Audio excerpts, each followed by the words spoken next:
that is Chained Echoes Conquered. Woot, woot. Go ahead and get my thoughts over here.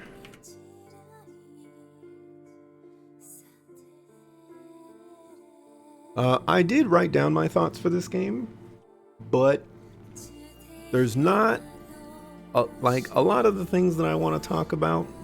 I don't have a whole lot of thoughts for, regrettably. So, we'll just go through this little by little.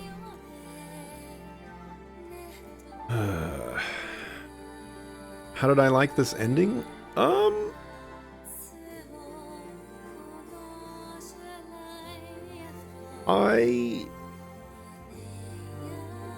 I like that they set up what could potentially be a second game, since the Harbinger is still a thing.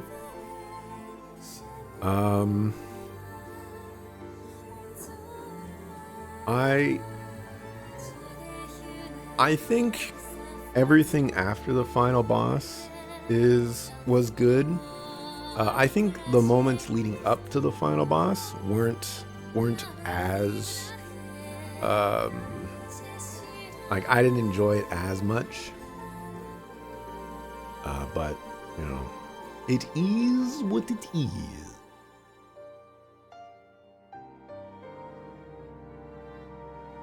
Okay, so Chained Echoes has been conquered. This was a viewer requested game by Aeromio, so thank you very much, Aeromio, for the viewer request. I'll do my first impressions first and then give my overall thoughts. So for my first impressions, based off of day 1, possibly day 2, but I think it was day 1, the dialogue is really nice. Character interactions can be quirky and funny. Information is being conveyed in an entertaining way, and overall just feels like something these characters would say in addition to things people would say. Combat is nice and even has a twist with the overdrive bar. I do hope they leverage it in the future, change the size of each bar, have enemies do actions that affect the bar in unique ways, etc. And yeah, those were my first impressions. And for my overall thoughts, I liked this game quite a lot, actually. It's very surprising to me because this game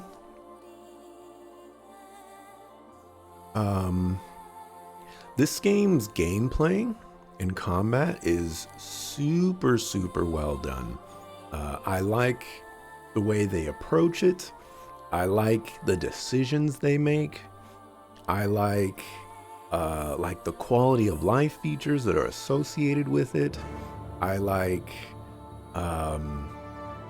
just the approach to it, because it's very much an improvement over a wide variety of RPGs out there. It sets a new bar of, yes, this is possible to do in an RPG, and it works. And I really hope that a lot more games out there take after some of the decisions that Chained Echoes does.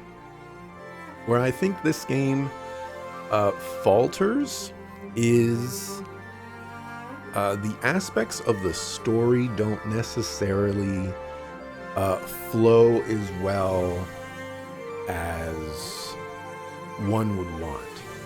And there's a lot of dialogue and things like that in the game. There's a lot of things to interact with and do, and so I can see the reasons why some of the narrative developments just don't come together as well, or don't build up as well. But I still like the story, and I still like the major story beats that the game takes, and that's enough, for me to overall say that it was Pretty fantastic game. Had a really good time with it. For story, was it satisfying? I'll say it was satisfying. Did it feel complete? I will say it feels complete with an asterisk. The Harbinger is still out there, but that doesn't necessarily have to be concluded here, so it does feel complete.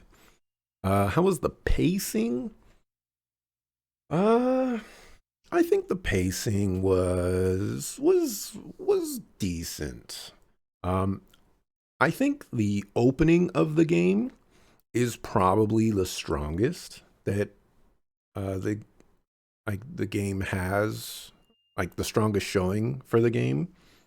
Um, the as it goes on, some of those story elements that I had briefly mentioned previously, that's where we start running into a little bit of pacing issues, but overall is fine. Thoughts on the story? I don't have very much written down for the story here. Story does a solid job of creating good introductions to events and build-ups, but doesn't necessarily land the build-up or the climax that well. For example, I think Gwain's character was kind of introduced in an awkward way, and then he just kind of inserts himself into the story, and it's very difficult to I guess like that character very much, because it doesn't feel very natural. It just kind of, it's just like, yeah, I'm here and I'm all powerful, and you're doing what I want you to do, and so it doesn't feel that great. Frederick's death, I have to throw it out there that Frederick is the best character in this game, like by far. He is amazing. I love his motivations. I love the way that he speaks to people. I love how he approaches situations. I even think that even though I don't necessarily agree with his take to kill himself so that he could end like the cycle of hatred and things like that, I respect the decision, and it's something I see Frederick doing. I really liked Frederick, but the build up to that moment of confronting Frederick and him just killing himself is kind of anticlimactic. And the moment to get there doesn't feel fulfilling, I guess. And that's primarily because we don't interact with Frederick a ton. We just get like a bunch of scenes with him and whatnot, and the few instances where we do interact with him, it's they're fine scenes, but I just wish that the lead up to his death was a little bit more poignant.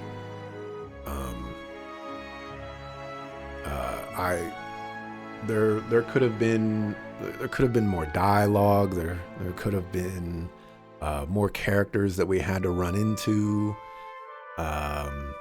There's a lot of things. I mean, we could have dragged that on for a little while longer too. Like, he didn't need to die there. We could have fought him at the very least. He didn't have to kill himself. I don't mind that we didn't have to fight him, but the build up just wasn't necessarily there. The Vane's initial reveal, or that they're the bad guys, is another moment of like, these characters are introduced, but it takes a really long time to figure out what exactly is going on with them, and it's kind of confusing, and it doesn't necessarily work because basically the entire time we have to take the word of two people that we don't trust. Speaking of which, Marcus is like nowhere to be found after that whole thing, but I'll get back to that. We have to take the word of Gwaine, who we don't trust, and Marcus, who we don't trust, and believe that the Vayne are the enemy. And all the Vayne have to do is say, no, they're lying. And, you know, then we have that like catch-22 moment, and then we can go about trying to learn the truth and whatnot and figure out who to trust. But it felt a little forced to treat the Vayne as evil when there just wasn't enough credible evidence to believe that information. And then the church as well. I feel like the church was prominent, but extremely underutilized. The death of the Pope was so anticlimactic, you know. There's been several characters that like stab themselves, and you know, like they slump over, and there's blood, you know, going all over the place. And you know, the death of the Pope is Bethraz just zooms forward and bumps into him, and then he just falls over dead. And you know, I get that the Pope didn't really, like, we didn't get that many scenes with him, but that's the point. We should have gotten some scenes with the Pope. We should have felt a certain way about his death, and because we didn't get that, it just didn't feel necessary. If the Pope was never in this game, I don't think it would have made much of a difference. Could have just been a random guy, for all we know, and it would have worked out the same. And then there's Marcus, who hasn't shown up at all. I'm guessing he's like a secret boss or a super boss or something. Maybe we'll see him after the credits here or something like that. But Marcus is a pretty big deal, and the characters and the story just kind of forget that he exists. And that's kind of a problem.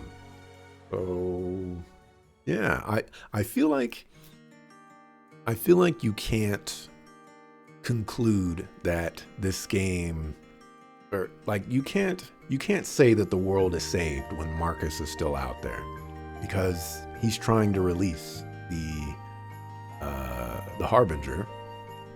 And you know, in all respects, he kind of succeeds in doing that because the Vayne are dead. So, you know, I don't know. Also, the church's plan, the whole aspect of the, like, how the world works is super, super cool. I love that there's this area of ether, and that ether is the prison of the Harbinger. And the church, who is trying to release the Harbinger, is trying to extract as much ether as possible so that the Harbinger can be released. And they do this by creating monsters and things like that, and these like fleshy flesh things to hold as much ether as possible. And like, that's a really, really neat idea. And then the Vayne are wiping out humanity because humanity keeps extracting too much ether, and so by killing humanity, they put it back into the place, the prison area, and you know, everything is good. it's a super cool concept, and I do like the execution of that. They could have made the game just entirely about that without anything else, and that sounds like it would have been pretty cool. For the writing, I enjoyed the writing of this game a lot. I think a lot of characters are really well written. I think a lot of the interactions with characters are really well done. I think a lot of the world building is really top notch. It's just really, really well done. And then characters, Frederick is definitely my favorite character. Sienna is definitely a favorite character of mine as well. I think Sienna is the bomb diggity. I like Egil. I like... See, now I have to remember everybody. I like Magnolia.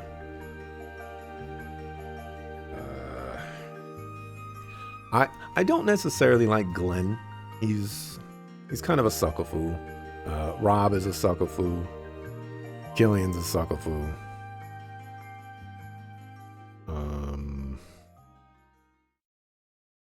Len is okay. Who else am I missing?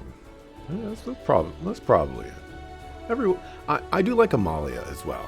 I mentioned this before. I like Amalia's like character quirk of I'm gonna be like blunt and rude to you in your face, but she actually meant to say something really nice, and it just came out wrong. It's such a cool character idea, and I really like the execution of it. I wish they kind of kept it throughout the entire game, but it's fine. Speaking of also things that kind of are left unfinished, the whole curse thing, we really don't get any explanation whatsoever about that curse. Who's the curse giver guy? Why is he giving people curses? What's going on with that? It's not necessarily required to do that, but it's just one of those things where you introduce something and it's important, and it's like a key character trait for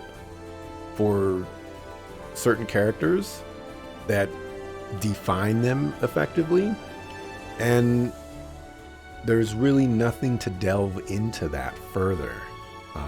It would have been nice to be given some sort of cliffhanger moment or something to think about for that, instead of it just falling by the wayside and never mentioned again.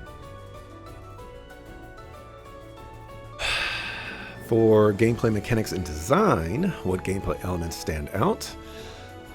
There should be an explanation of stats. I still don't know what agility does. And I've beaten the game and I still don't know what agility does. I want to say that it makes you move faster in combat, but that is only a theory. It's kind of difficult to test that in like a good way. So knowing what agility does would be very helpful, because agility can mean a lot of things. The Grimoire Stones are a wonderful way to change the traditional level up system to help negate issues like characters falling behind. This idea is so cool. This was an idea that I had for another game that I had played in the past, where I had suggested that there should be like a party level, and no matter what characters are in the party at the time, whether they leave and come back or whatever, there's a party level that affects each character. So it does, like, they're always going to be the level that they need to be. And this game does that. It creates basically a level, and then when a character comes in or leaves and comes back, they have all of their their little points, and you just quickly bump them up to the level that you want them. And that's absolutely fantastic. No random encounters is an interesting choice. I actually wouldn't mind them in a game like this, as crazy as it might sound. Yeah, I'm not against random encounters and things like that. And I I I like the way that they approached encounters in this game. But when looking at this game, I definitely expected random encounters. So when there weren't random encounters, I was caught by surprise. You know, I think they, you know, you can get away with random encounters. It's just me though. The implementation of classes is a nice twist on tradition. I like that each character is already unique in terms of skill and equipment, but by equipping a class, they gain more options. With that said, I think the class system feels incredibly weak. I don't feel that any of them truly sell the archetype with the abilities they offer at best, while being straight up unuseful at worst. So this is the classes that you equip, like the pyromancer or the bandit or whatever that you get from the Leonard statues. And yeah, like I think it's a cool idea because it's basically a class already on top of an archetype that a character is already established for themselves. And I think that's cool. The issue is like they just kind of feel tacked on. At least the way that I use them, it's just they just feel tacked on. I use them for the stat bonuses that they give me, and that's basically it. The abilities that most of them gave are just disappointing. The the passives that most of them gave are disappointing. Like if we cycle through my characters, there's not a lot of characters that were using abilities or passives from those equipable classes. The only exception to that were the ones that offered stuff that were, you know, like build defining abilities, you know, like magic up passives and things like that, you know, like I'm not going to pass up on that. So I do wish that they were more heavily skewed to do things that they wanted to do. Like for example, the bandit, you know, having a 40 to 60% chance to steal. Like who's going to use that? I Why would anybody use that when CN has an ability to, it's like 70 to 100 or 80 to 100? So it, and you can only steal once per enemy. So, you know, like what's the point? Why would that be there? It's confusing, and it doesn't really make a lot of sense. Character skills take an interesting approach. I like that there is a pool of active, passive, and stat increases. There does appear to be stat gains acquired through spending Grimoire points, which I wish we could see in some capacity, but that's a very minor thing. I do think there is some awkwardness when it comes to skills available for certain characters. For me, Bathraz is very much a magic damage dealer, and any physical skills he has feel wasted. I feel the same way about Len in this regard. It doesn't feel efficient, and it doesn't feel worthwhile to have these like hybridized builds on characters, at least in, you know, my experience, because like these characters, they already have this specific archetype for them. I don't I I never really got the impression that Len should be having physical damage or whatever. Like by the end there, she had something like 210 magic or whatever. And sure, maybe I can build her physical damage to be, as good as someone like Sienna or something like that. But that completely defeats the purpose of Len, because her magic abilities are doing type damage. And that type damage is exploiting weaknesses, which makes you do more damage. Which, you don't really do with physical damage. So it just feels like a waste. I'm also going to add here, there's room for 3-ish more passives, and I wish either I got those passives or that information was taken away, because when you go to formation and you look through the characters, there's like 3 empty slots there, and it totally looks like you can get 3 more passives at some point. Let's see. Sky armors are cool, and I like that they change up the traversal of maps. Admittedly, hovering feels underutilized, but flying is very nice, especially since you can avoid encounters with it. I did enjoy having sky armors. Not only do you get to move faster, but you get to avoid terrain and things like that. I think this was handled very intelligently, and it was very well done. Crystals offer a lot of flexibility and customization to characters to really hone in a build. However, interacting with the systems revolving around crystals is very much not fun. Collecting crystals requires the player to remember their location. It would be nice if we could toggle them on the map. One could even go as far as having a recruitable base person that reveals their locations, although I'd rather not see it go that route. The boost option is actually extremely nice, and one of the biggest positives regarding the system. I liked the boost system. The interface with the crystals via the anvil is largely the biggest drawback it has. Crystals have to be interacted with one at a time, inserted into weapons and armor one at a time, upgraded one at a time. There is a combine like all option that I never used because I want the flexibility to do it one by one. But when I say upgraded one at a time, I mean, like, if I choose a crit 1 with purity 4, then I can then choose 3 or 4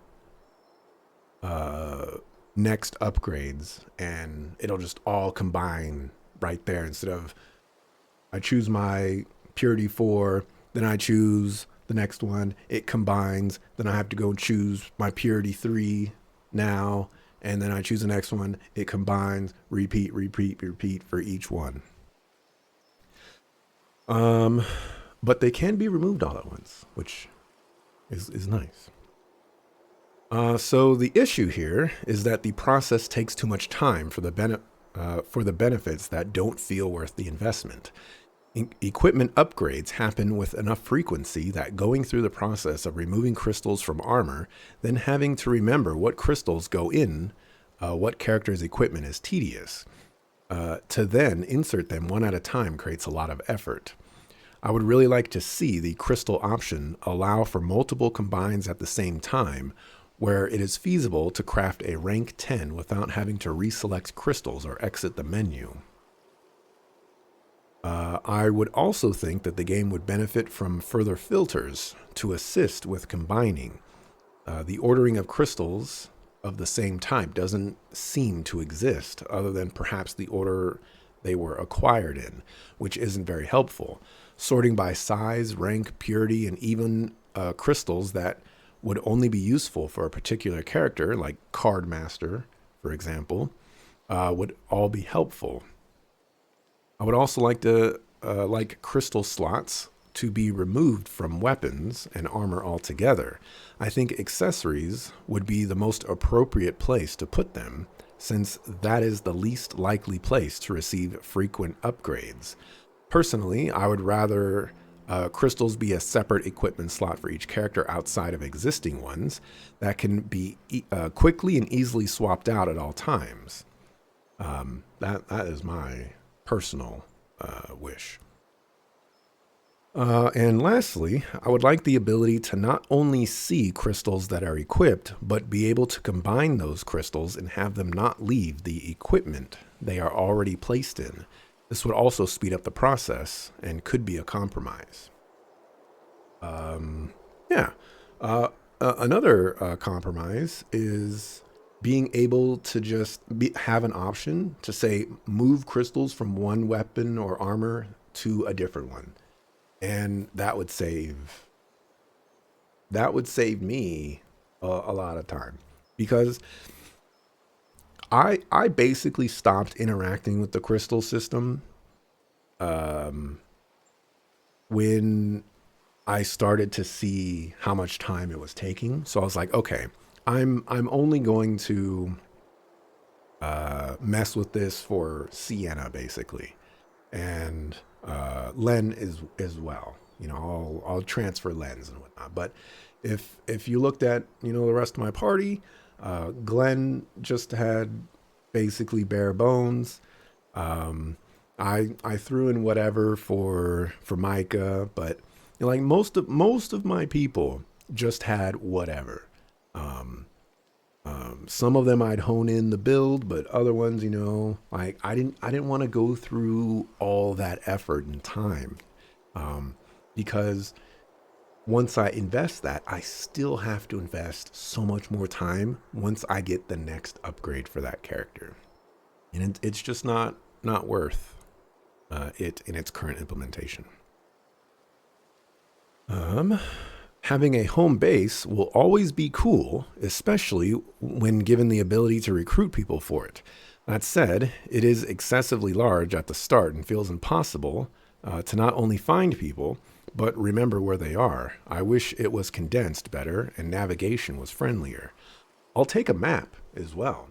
A map with people's like icons on the map and whatnot. You know what? I'm going to even add, there's a lot of areas in this game that don't have maps that should have maps. And it's very strange that they don't. Especially when you're in those areas for extended periods of time. It just makes all the sense in the world for there to be maps.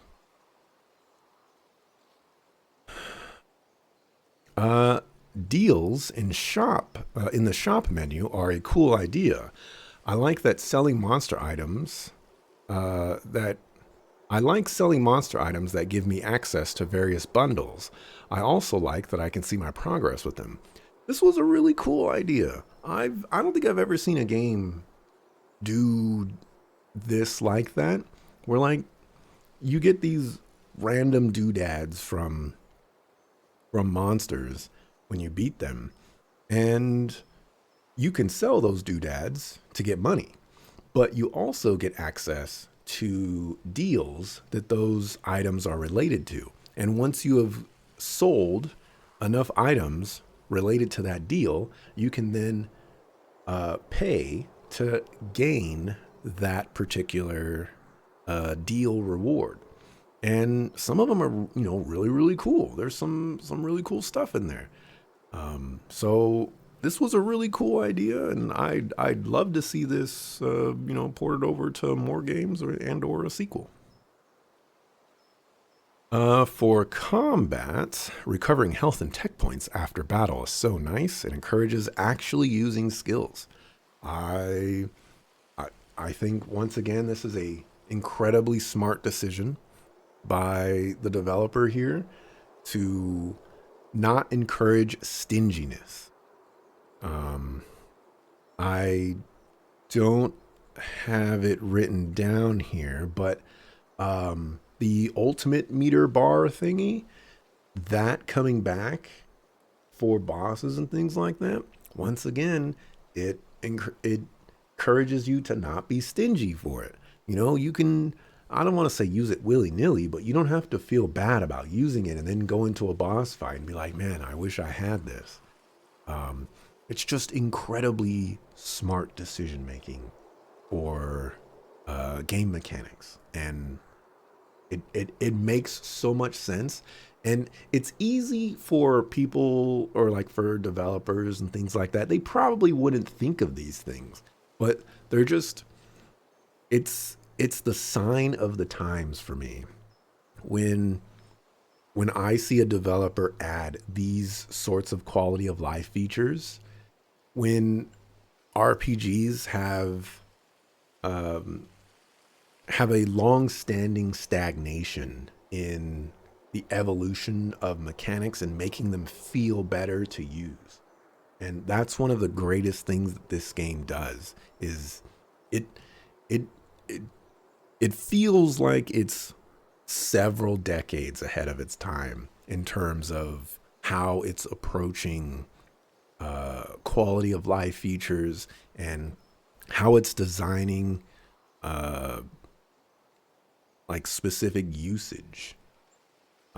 It seems so incredibly simple to be like, oh yeah, if I want my players to use the skills, then let me just let me just heal them to full after every battle. But not a lot of games do that, and the games that do that don't necessarily approach combat in the same way, where you're still encouraged to use those abilities and skills. So this game is just so intelligent. It's great. The overdrive bar is a cool way to spice up battles. There is also a boss that changed the overdrive bar, which was something I was hoping to see and hope to continue to see. Um, so yeah, in my first impressions, I was like, I hope they have bosses that mess around with it, and there was a couple bosses that mess around with it. Um, I now that I've beaten the game, I'm kind of grateful that there weren't a ton of bosses that messed around with it, because the overdrive bar is kind of difficult to play around. And once you reach the end of the overdrive bar, it can be very difficult to get out of it. And this was a very big issue for me in the Sky Armor battles. And yeah. I have here no ability to run from encounters, which is interesting. Don't see that very often. And then right below that, I found the ability to run. And speaking of Sky Armors are a nice way to change up the combat here and there. I like that we can equip any Sky Armor with any weapon in RAM. It feels more flexible than the normal characters in that regard, even if the skills aren't technically chosen. What I will add to this is I don't actually like the Sky Armor battles. I feel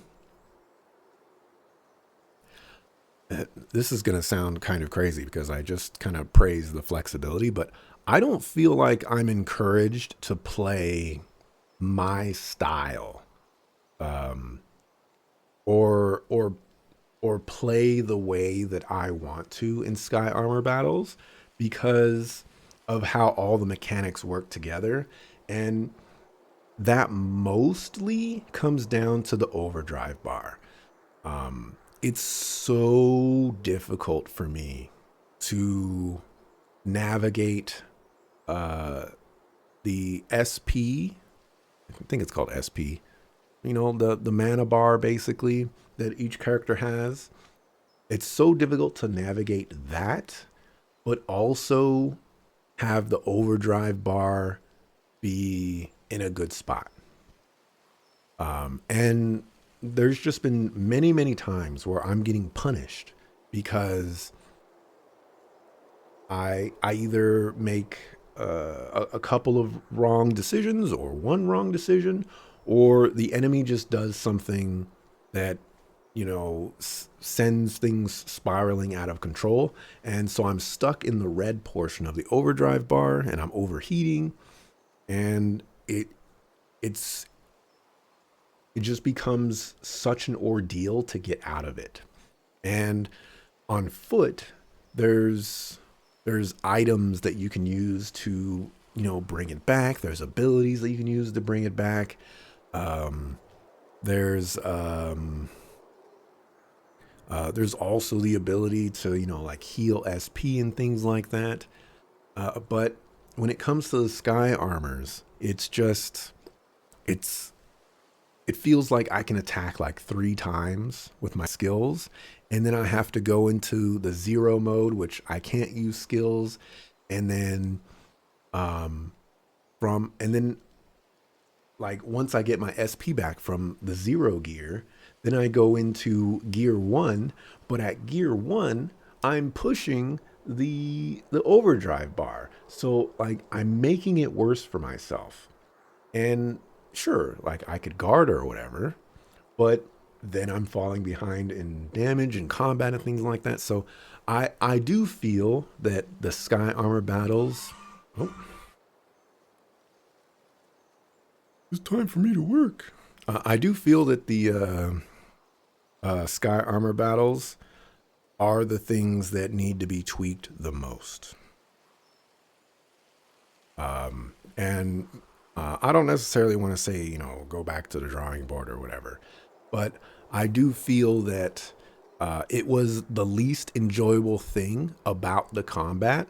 And whenever I got into a sky armor battle, I wasn't having as much fun. A great example there was, the final boss gauntlet. Uh, I was struggling in my sky armor, but as soon as we got out of the sky armor, I was kicking booty left, right, and center.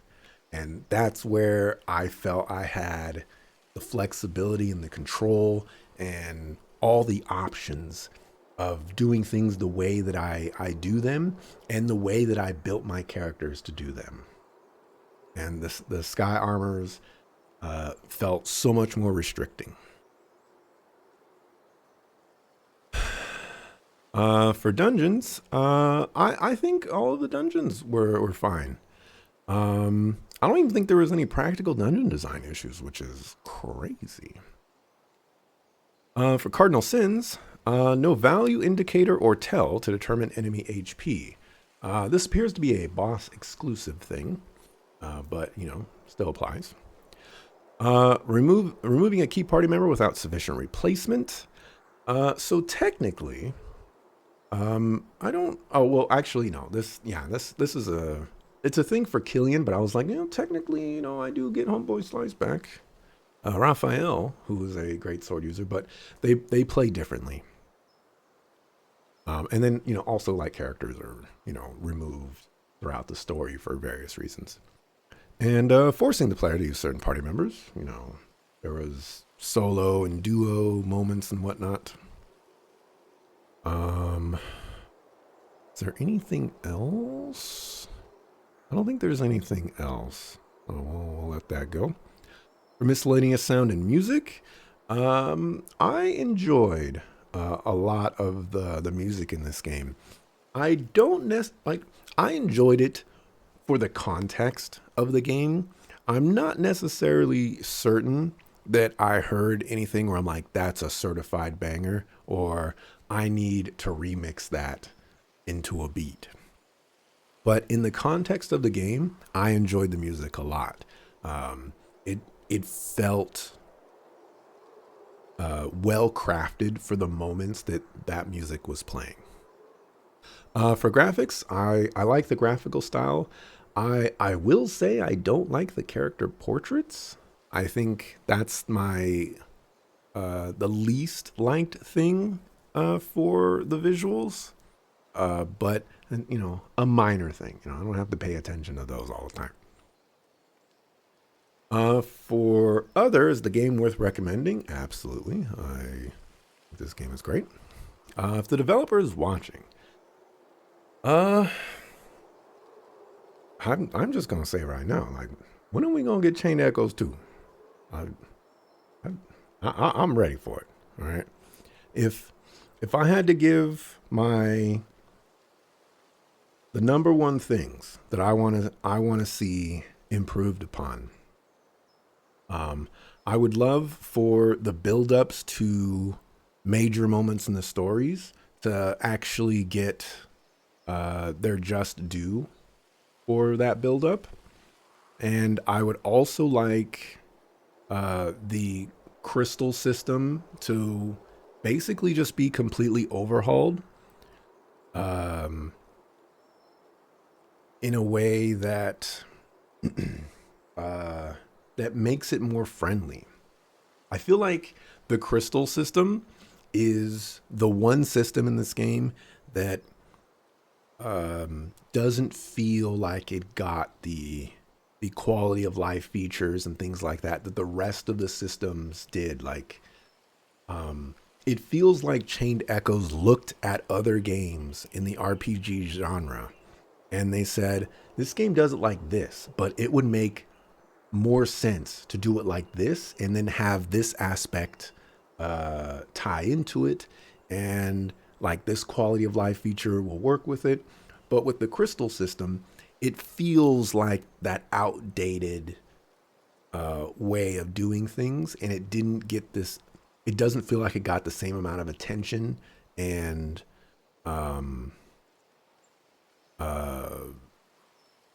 what have you to bring it up to the same level that the rest of the features that interact with the game do.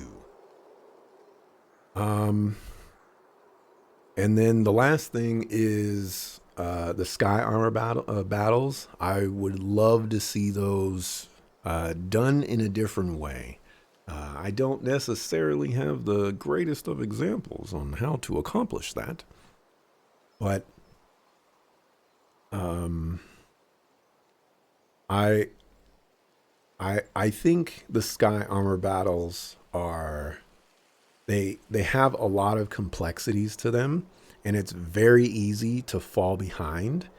I think if you got rid of the overdrive bar in those battles, it would be better. Alternatively, as a smaller change, not having the very beginning of the overdrive bar be red might be an acceptable compromise, because then you could start off immediately by like chugging it all the way back.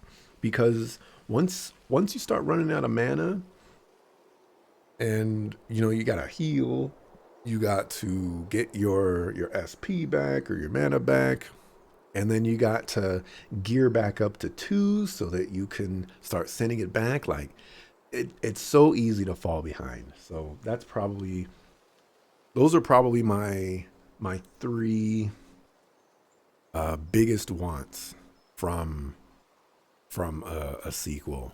And then all the other stuff that I was talking about too that I may not have mentioned here. But yeah, to reiterate my overall thoughts, I enjoyed this game quite a bit. I liked a lot of the characters. I liked the writing. I liked the approach. I like the game design elements. I like that, just felt like there was a lot of thought put into a great many of the systems and how those systems have been approached in the past, and then they were improved upon here. Like, this game felt like an evolution in the genre, and that was a great thing to experience. So very, very happy with this game. Let's see what else we got here. Been placed before the final boss battle. Save your game to receive a completed save file tag. Okay. That right there.